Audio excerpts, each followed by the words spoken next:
자, 이번에는 13장 정보 보안에 대해서 설명을 좀 하도록 하겠습니다. 자, 우선 그 물리 보안이라고 하는 부분부터 좀 설명을 드릴 텐데, 우리가 요거는 이제 그 IT 기술하고 직접적으로 관련은 없어요. 그러니까 이제 앞에 물리라고 붙었기 때문에 이제 우리가 눈에 보이는 뭔가 보안 조치를 해야 되는 이런 것들을 우리가 물리 보안이라고 이야기를 해요. 자, 그러면 우리는 뭐 예로 보면 물리적으로 좀 위협할 수 있는 요인들 보면 여기 지금 보면 위조 지폐, 그다음에 보이스 피싱, 그다음에 또 예를 들면 우리 지금 강의실 같은 경우에도 보면 다 전자키로 열어야지만 문이 열리잖아요. 그리고 잠그면 못 들어오게 하는 이런 부분도 다 물리 보안에 해당이 됩니다. 자, 그러면 뭐 이런 부분을 해결하기 위해서 우리 각종 지폐에 보면 형광 잉크도 있고 홀로그램 같은 것도 집어넣어 놓고 이런 방식으로 해서 뭔가 위조 지폐를 만들기 어렵게 만드는 부분들로 물리 보안으로 대응을 하고 있고요. 그다음에 우리 신용카드도 잘 보시면 옛날에 보면 요 마그네틱 테이프가 붙은 우리 신용카드들을 다 쓰셨죠. 근데 이게 자꾸 복제를 해서 자꾸 무단으로 도용을 해서 자꾸 피해를 입히게 되니까 또 이게 이제 기술이 발전이 되니까 이런 RFID 칩이라고 해서 전자 칩들을 씹는 이런 형태대로 계속 보안 부분이 강화되는 이런 형태대로 발전을 하고 있는 것입니다. 자, 그러면 우리가 이제 정보 보안이다라고 이야기를 하면 결국 여기서 이야기를 하는 정보라고 하는 용어에 대한 범위는 이 컴퓨터에 내장되거나 컴퓨터끼리 서로 통신을 하는 그 데이터로 되어 있는 정보를 의미를 해요.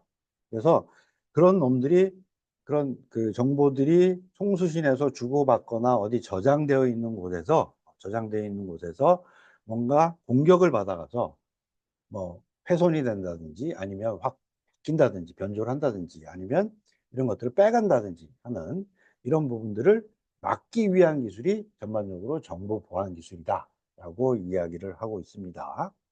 이런 이제 이런 부분들이 과거에는 그냥 그러면 정보 보안이라 그래서 컴퓨터 하나만 컴퓨터하고 통신선하고 그다음에 무선 장비 이런 것만 생각을 했었는데 실제 이게 그 컴퓨터가 놓여져 있는 이런 전산실에 사람이 침입할 수도 있겠죠. 그러면 전산실에 다 물리 보안 개념으로 다 카드키나 지문이나 이런 걸로 다 통제 시스템들 만들어 놓고 인가된 사람만 들어오도록 통제를 해야 될 필요들이 있잖아요. 그래서 요즘은 이제 융합 보안이라는 이야기를 해서 물리적으로 보안 조치를 해야 되는 부분과 정보적으로 보안 조치해야 되는 내용들을 합쳐서 이런 보안 시스템들이 만들어지게 됩니다. 그래서 이런 것들을 통칭을 해서 우리가 융합 보안이다라고 이야기를 하고 있습니다. 자, 그다음에 우리 또 해킹이라는 얘기 많이 들으시죠? 해킹. 자, 해킹이라고 하는 거는 이제 굉장히 이런 정보통신 기술의 전문가인 친구들이 그런 기술을 이용해서 시스템에 들어와서 뭔가 정보를 빼가거나 아니면 시스템을 망가뜨리거나 이런 행위를 하는 것들이 해킹입니다. 물론 영화에서도 이런 주제로 많이 나오죠. 많이 나와요. 그래서 해킹 들어와서 사회 기반 시설을 엉망으로 만들어 놔서 뭐 교통이 마비된다든지 이런 것들은 영화의 또 단골 소재로 이루어지고 있습니다. 그리고 이제 해커라고 하면 이런 해킹을 하는 사람들을 우리가 해커다라고 이야기를 해요. 그런데 또 화이트 해커라는 얘기도 또 이런 용어를 써요. 근데 화이트 해커는 실제 실력은 해킹을 할 수 있는 해커 수준으로 실력을 갖고 있어요.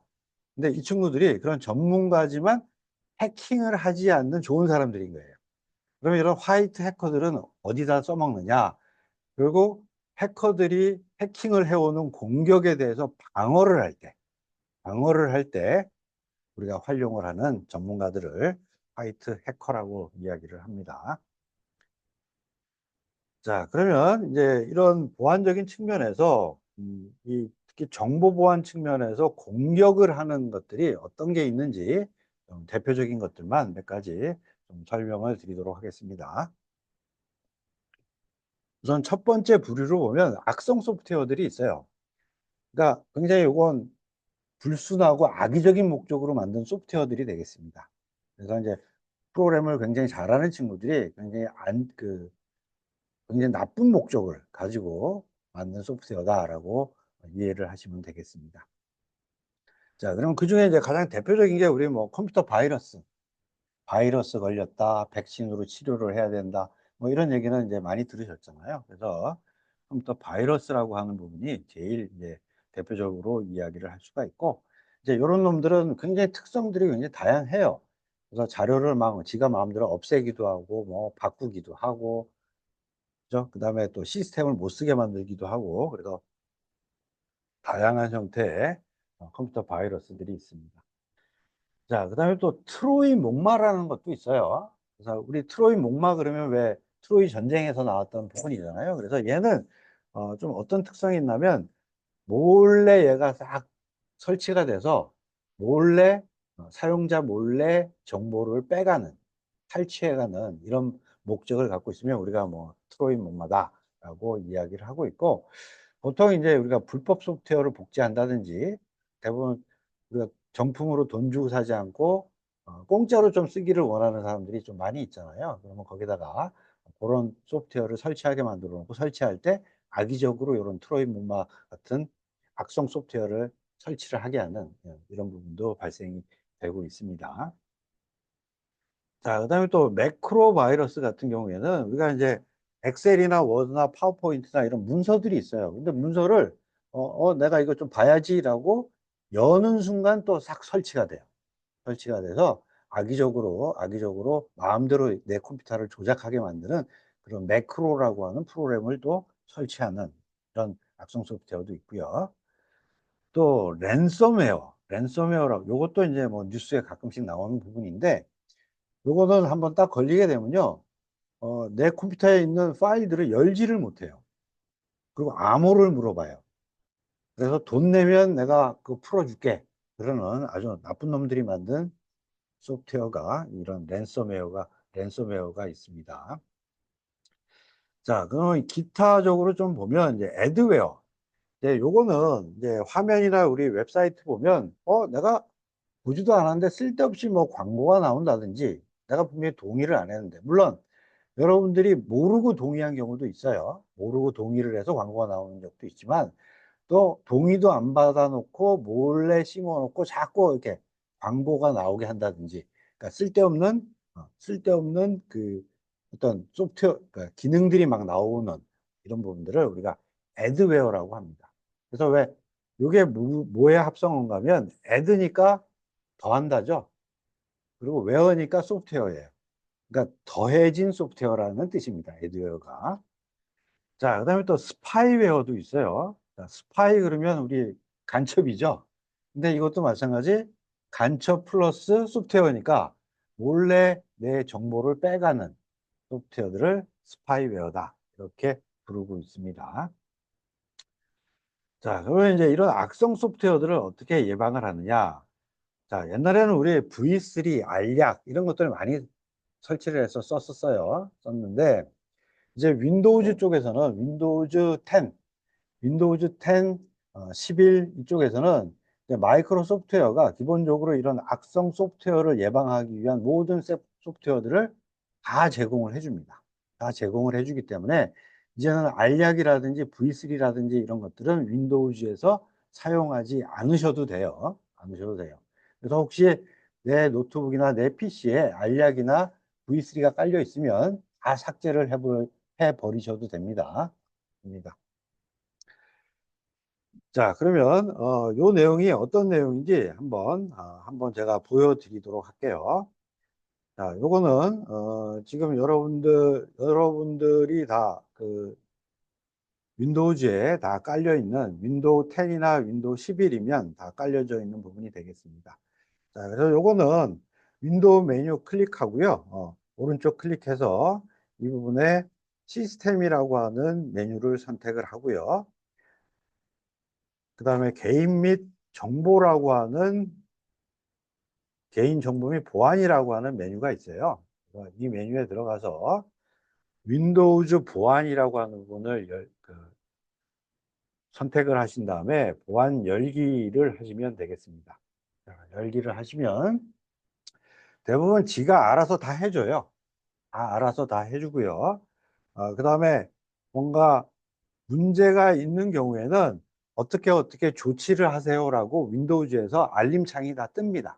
그러니까 그런 알림창대로 여러분들이 다 작업을 해주시면 돼요. 그래서 이제 옛날처럼 뭐 V3나 알약 해놓고 주기적으로 검사하고 뭐 이런 것들은 이제 안 하셔도 됩니다. 이제 자동으로 다 세팅이 돼 있기 때문에. 자, 근데 요거 중에 제가 보면 여기 계정보호라고 하는 요 부분 보면 여기 노란색으로 뭔가 경고 메시지가 나와 있죠. 자, 나와 있는데 요건 제가 일부러 안 하는 겁니다. 자, 요거는 이제 어떤 의도 때문에 그러냐면 계속 이 마이크로소프트웨어 쪽에서는 윈도우즈를 쓰는 사용자를 대상으로 자기네 마이크로소프트웨어 아이디로 로그인해서 이 시스템을 자꾸 쓰기를 원해요. 자, 자꾸 쓰기를 원해야지 여러분들이 하는 행동이나 모든 이런 것들을 자기네들이 가져다가 자기네들이 활용을 할 거 아니에요. 분석도 하고.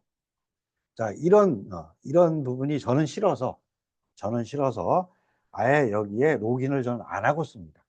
안 하고 써요. 그래서 이렇게 경고 메시지가 나왔는데 이거는 뭐 로그인하고 안 써도 보안상으로는 문제가 없는 부분이 되겠습니다. 자, 그럼 이렇게 윈도우즈에서 제공해주는 보안 기능을 설명을 드렸고요.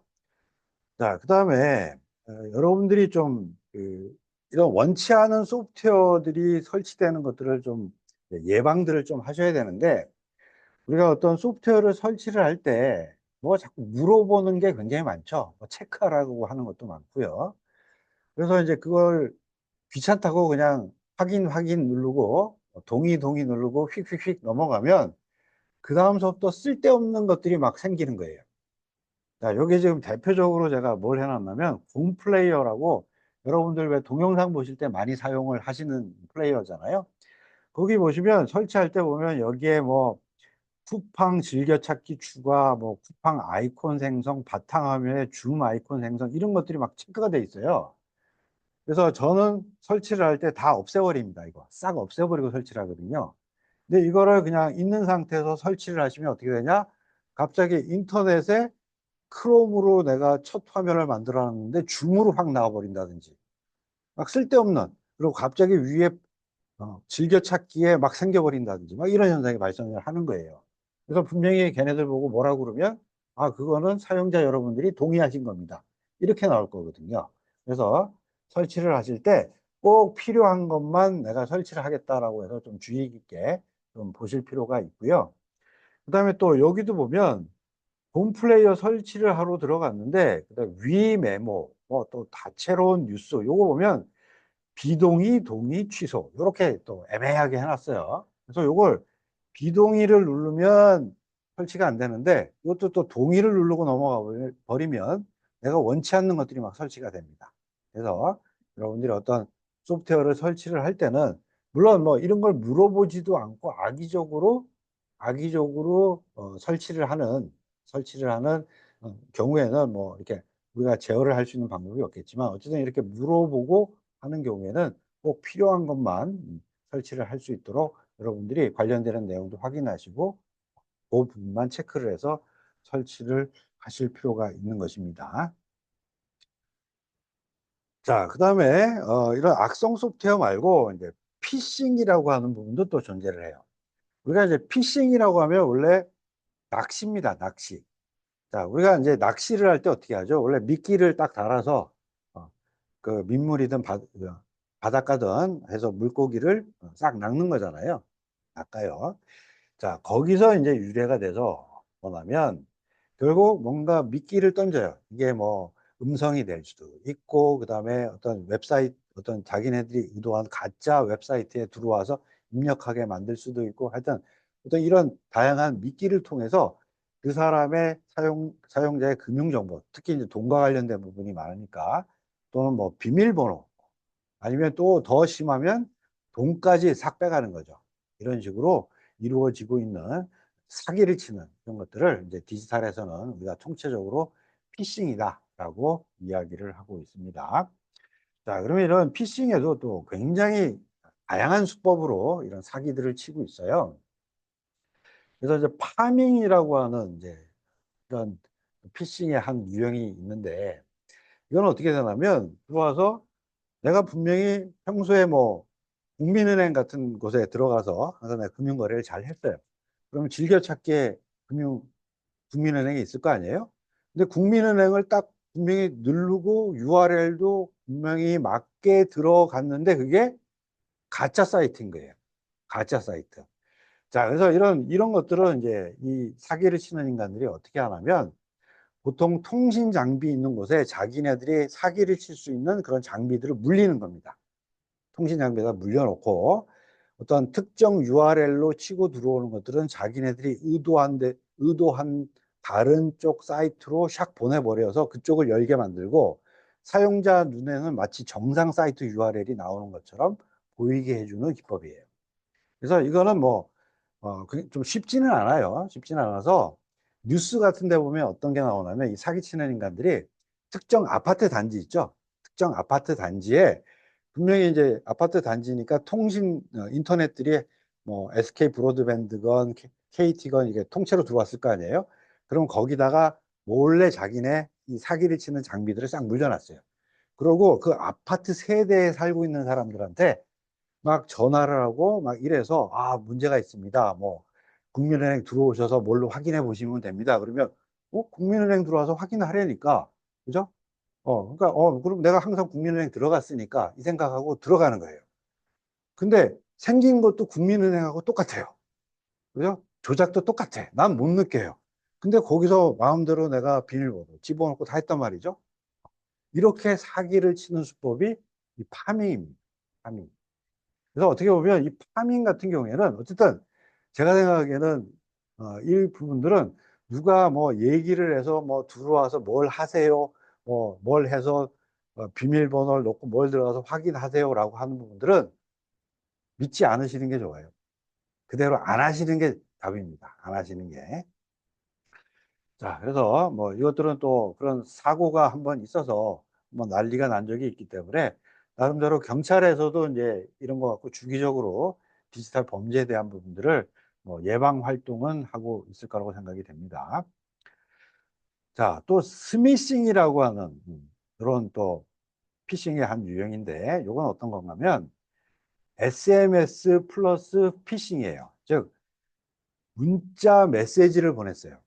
문자 메시지를 보내놓고 거기에 URL이 달려옵니다. 자, 우리 학우님들도 뭐 문자 메시지 쭉 받았는데 뭐 확인하시려면 무슨 당첨 이벤트 받으시려면 요 URL로 클릭해서 들어오세요.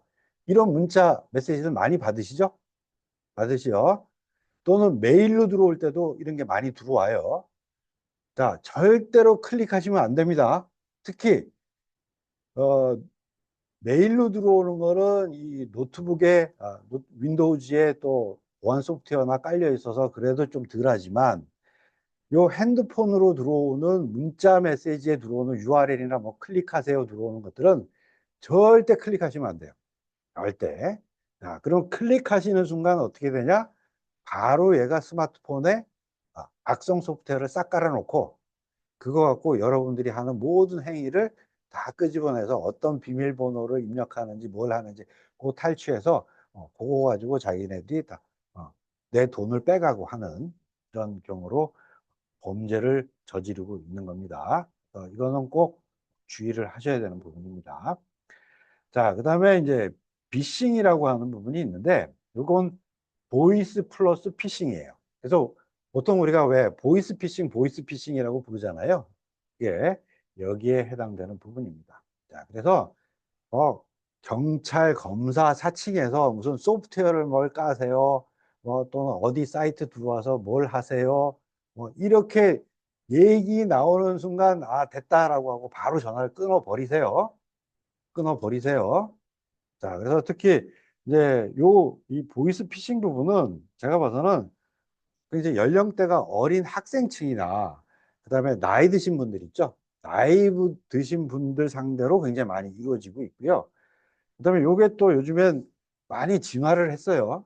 요즘에 이제 하도 경찰 검사 사칭이 이야기가 뉴스에도 많이 나오다 보니까 사람들이 잘 안 들으니까 어떻게 해요? 저 납치됐어요. 딸이 납치됐어요. 아니면 뭐 아들이 납치됐어요. 라고 하는 막 음성으로 이렇게 보이스피싱들이 들어옵니다.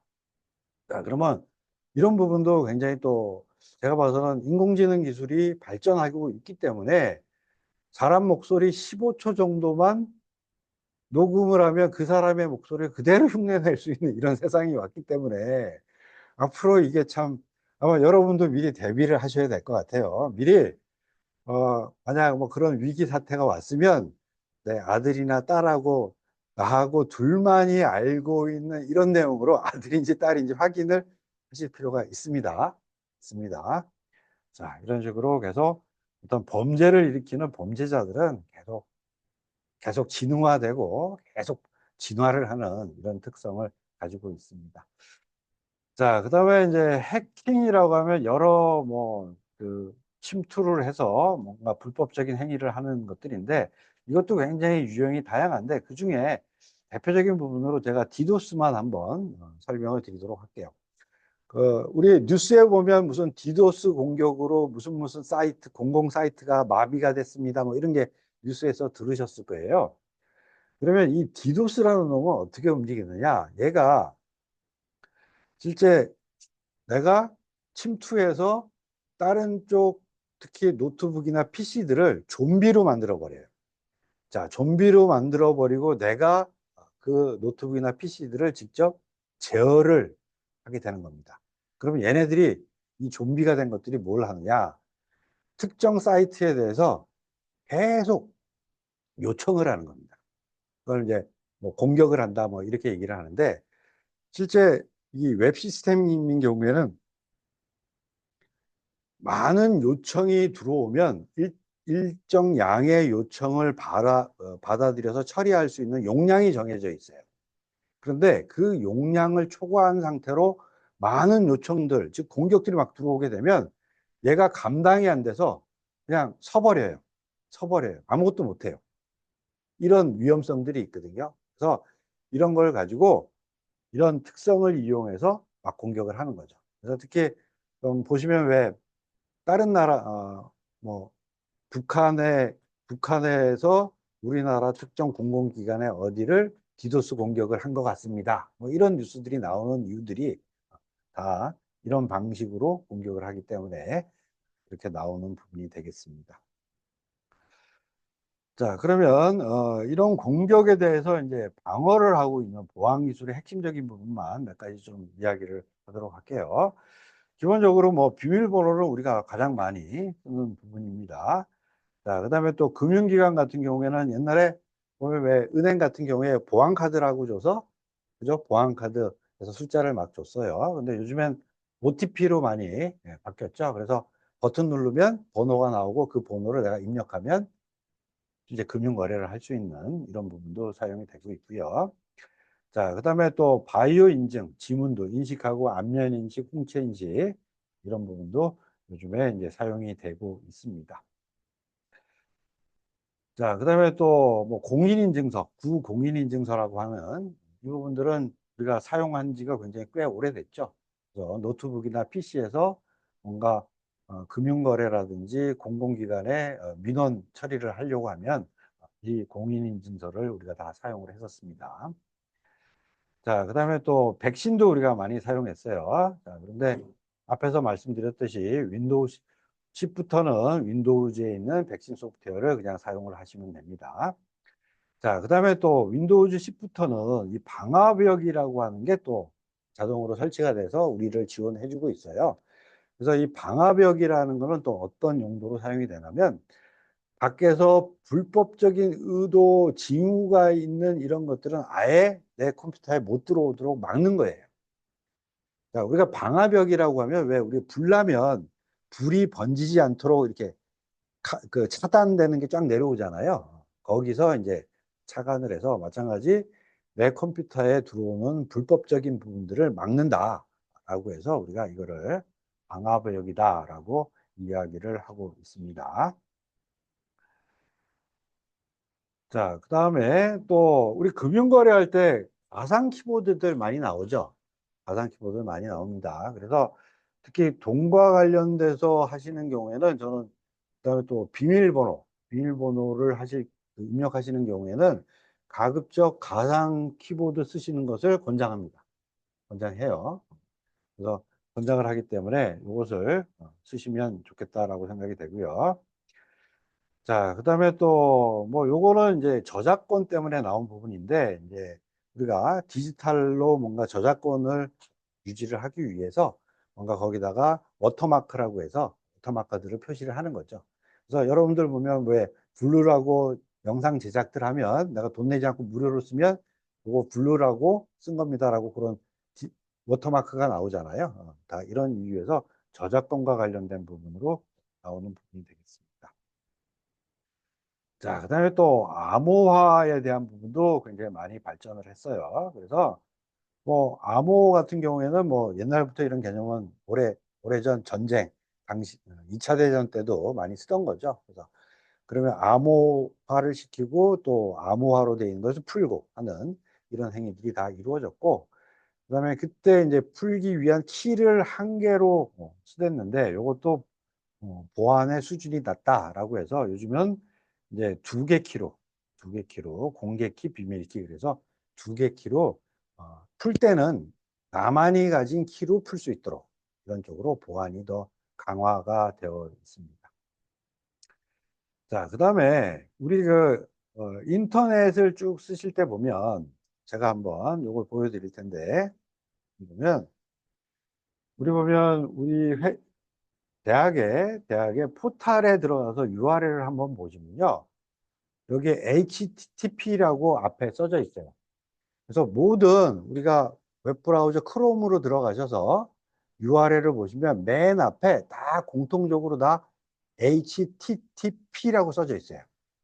이게 뭐냐면 하이퍼 텍스트 트랜스퍼 프로토콜의 약자예요. 그래서 이게 인터넷으로 이용해서 뭔가 웹브라우저 상에 우리가 화면으로 보이는 이런 것들을 만들어 놨으면 무조건 HTTP라고 하는 통신 규약을 우리가 따라줘야 되는 거예요. 그래서 이걸로 전 세계가 다 통일이 되어 있습니다. 되어 있는데 요즘에 또 문제가 또 뭐냐면 이게 이제 보안에 좀 약해요. 그러다 보니까 자꾸 보안에 대한 문제가 발생을 좀 했어요. 그러다 보니까 좀 보안을 강화하기 위해서 HTTP 바로 뒤에 S라고 하는 것을 더 붙였는데 요 S가 시큐리티의 약자입니다. 그래서 보안을 반영한 HTTP다라고 하는 의미예요. 그래서 여러분들 대부분 웹사이트 들어가시면, 물론 우리 대학도 여러분들 쓰시는 포탈에 들어오시면 다 S가 붙어 있는 보안으로, 보안을 강화한 웹페이지로 지금 동작을 하고 있고, 그 다음에 여러분들 쓰실 때 인터넷으로 막 보실 때 보면 가끔씩 이 부분은 뭐 보안 연결이 사용되지 않았습니다. 뭐 그래도 접속을 하시겠습니까? 이런 문구들을 다 보셨을 거예요. 그죠? 다 보셨을 거예요. 그래서 이 경고 메시지는 뭐냐면 이 웹사이트는 보안에 좀 취약한데 그래도 들어가실 겁니까? 보실 겁니까? 라고 물어보는 거예요. 그래서 웬만하면 뭐 꼭 웬만하면 좀 안 들어가시는 게 좋죠. 아무래도 보안에 대한 부분을 반영하지 않은 거기 때문에 그만큼 잘 운영이 되지 않는, 제대로 운영을 하지 않는 웹사이트일 가능성이 굉장히 높아요. 그래서 가급적 그런 보안성이 반영되어 있는 웹사이트에 들어가시기를 권장을 드립니다.